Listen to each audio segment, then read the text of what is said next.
Daniati akan menjadi jaminan bagi anaknya yang mengajukan penangguhan penahanan. Anak Nia, Olivia Natania, ditahan polisi karena kasus penipuan rekrutmen CPNS.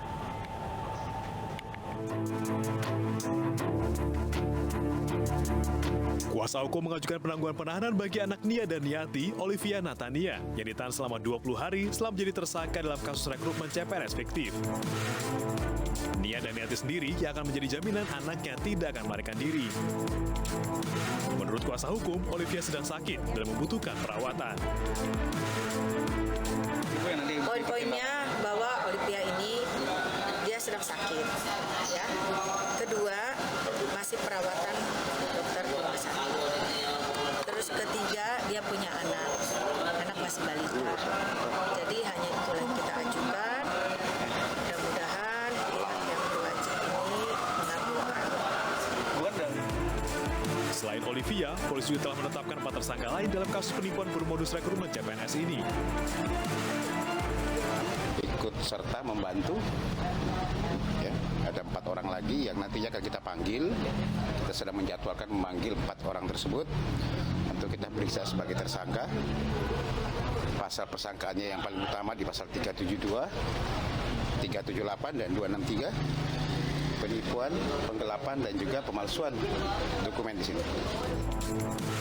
Sementara, banyaknya korban yang tertipu akan menjadi salah satu pertimbangan penyidik untuk menolak ataupun menerima pengajuan penahanan. Sebanyak 225 orang diduga menjadi korban penipuan rekrutmen CPNS dengan kerugian mencapai 9,7 miliar rupiah. Olivia dan suaminya, Rafli Novianto Tilaar, dilaporkan ke Polda Metro Jaya oleh sejumlah korban.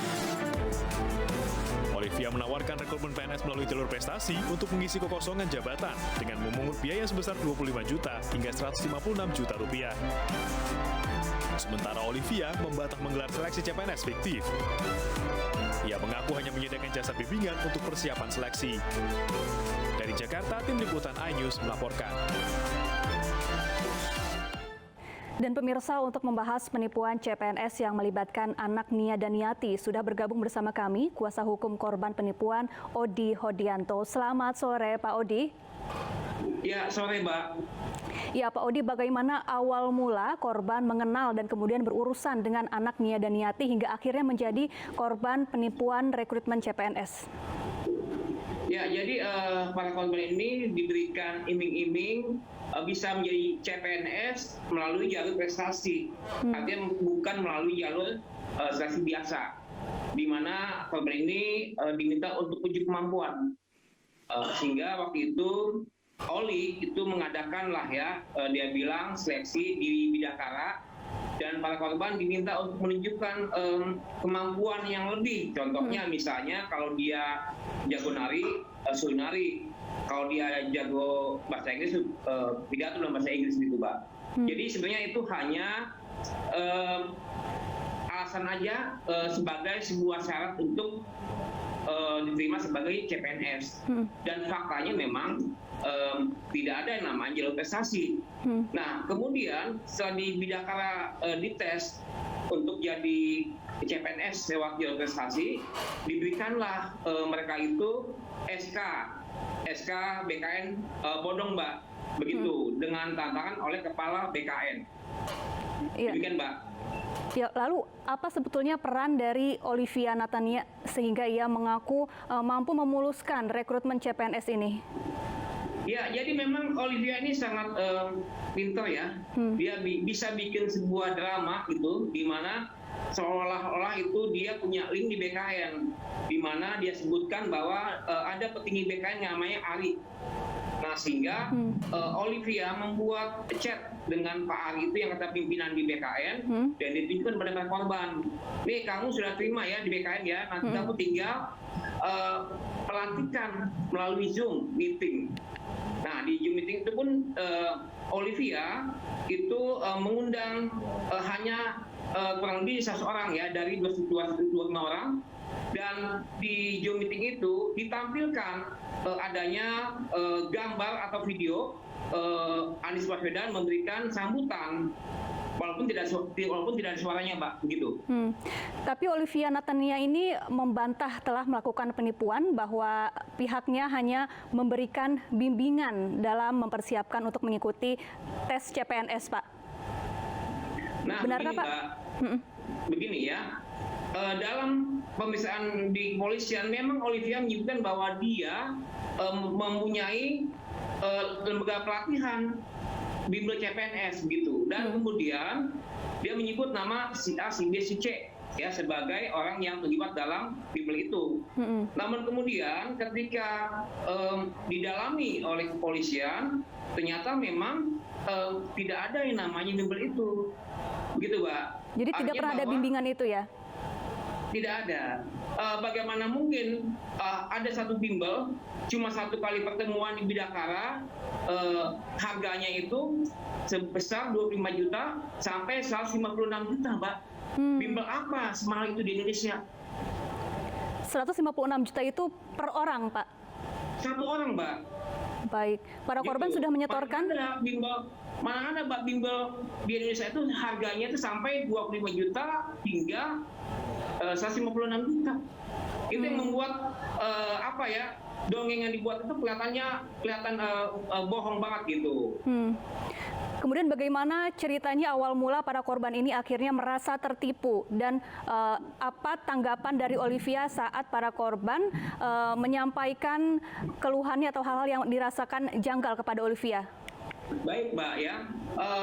Yang tadi saya sampaikan bahwa pertama para korban diminta datang ke Gedung Bidakara untuk ikut tes CPNS jalur prestasi. Yang saya bilang, mereka disuruh nyanyi, drama segala macam, dan kemudian diberikan SK pengangkatan sebagai CPNS. Selanjutnya korban diberikan juga SK jabatan ya, SK jabatan dan tanggal mulai bekerja sebagai CPNS. Begitu, jabatannya apa, upahnya berapa, dan segala macam lah gitu kan. Kemudian setelah itu para korban diminta ikut pelantikan sebagai CPNS lewat Zoom meeting. Betul, waktu itu kan memang PKM kan. Nah, sehingga para korban ditunjukkan seolah-olah sedang ada PKM. Bayangkan ya, itu ada pelantikan CPNS itu waktunya sangat singkat sekali, tidak lebih dari 10 menit, dipotong oleh lagu Indonesia Raya, kemudian ada potongan Anies Baswedan sedang ngomong, sedang bicara, walaupun para korban itu tidak mendengar apa yang disampaikan oleh Anies Baswedan, gitu ya, karena para korban itu sifatnya hanya mendengar aja, hanya melihat gambar, tidak mendengar suara, begitu. Dan kemudian ditutup itu Zoom pelantikannya. Nah, setelah itu korban bertanya, ini bagaimana? Nah, disitulah baru terungkap ketika mereka datang diminta menghadap ke BKD setempat, misalkan ke BKD Bekasi, orang BKD Bekasi itu bilang bahwa nggak ada di sini CPNS untuk misalkan di sub. Nah, yang paling parah adalah ketika korban itu mendesak Olivia untuk dampingi dong kami ke BKD Jakarta, sehingga korban itu dengan Olivia bertemulah di lapangan Monas. Di lapangan Monas mereka datang ke gedung di Balai Kota ya, BKD DKI waktu itu, dan Olivia itu datang ke sana. Ya, waktu itu memang karena PPKM disebutkan di pintu masuk bahwa BKD itu tidak ada kegiatan. Ya, Pak. Nah, disitulah kemudian korban mulai curiga, gitu kan, sebenarnya ada apa tidak. Nah, akhirnya terungkap bahwa SK itu bodong ketika ada 2 korban datang ke BKN mengecek apakah SK ini asli atau tidak, auditor atau tidak. Kemudian BKN membuat stempel bahwa ini bukan produk BKN. Dan yang pertama kali ketika korban itu menyerahkan bukti itu kepada pihak kepolisian, itu kan ada barcode. Ya, ternyata barcode-nya itu barcode kosong, Mbak, nggak ada apa-apa gitu. Baik. Olivia Natania mengajukan penangguhan penahanan. Apa tanggapan dari para korban dan harapannya terhadap kasus ini? Begini, Pak ya, korban itu membuat laporan polisi itu bukan untuk menahan kalah, bukan ya. Para korban itu membuat laporan hanya minta keadilan. bahwa mereka dengan susah payah gitu ya, mereka mencari uang agar bisa terima sebagai CPNS. Apa tujuannya sih? Cuma mau hidupnya itu, harkatnya itu meningkat, nggak lebih dan nggak kurang kan gitu. Jadi kemudian ketika para korban sudah minta dengan baik-baik pada Olivia, tolong dong uang dibalikin, karena ini CPNS bodong. Baik. Olivia tidak menanggapi sama sekali, gitu ya. Baik. Nah, kemudian ketika ditetapkan tersangka, Olivia meminta penangguhan. Jujur Mbak ya, kami sebagai kuasa hukum juga melihat bahwa Olivia adalah ibu dari seorang anak, Ya, gitu ya. Pak Odi. Ada dampak psikologis Mbak. Tetapi mesti Baik, lihat Pak Odi. bahwa korbannya bukan satu atau dua orang, tapi 2 orang Mbak gitu. Baik, Pak Odi, jadi mulanya sebetulnya apa niat para korban menyetorkan uang sebegitu besar kepada anak Nia dan Niati? Apakah memang untuk agar dipermudahkan begitu untuk mengikuti tes seleksi CPNS ini? Iya, Mbak, karena Olivia bilang bahwa itu hanya biaya administrasi. Ya, bukan biaya untuk bahasanya itu penyuluhan, kagak ada gitu. Jadi ini hanya mengganti CPNS yang meninggal dunia karena COVID ataupun diberhentikan atau dipecat karena alasan kriminal, misalnya seperti narkoba dan lain-lain, gitu Pak. Nah, kenapa mereka tertarik? Ya, tadi Pak, bahwa semua korban itu kan pasti dong Pak, gitu ya. Dia pengen ada perbaikan hidup, gitu. Baik. Terima kasih Pak Odi telah bergabung bersama kami di iNews Sore.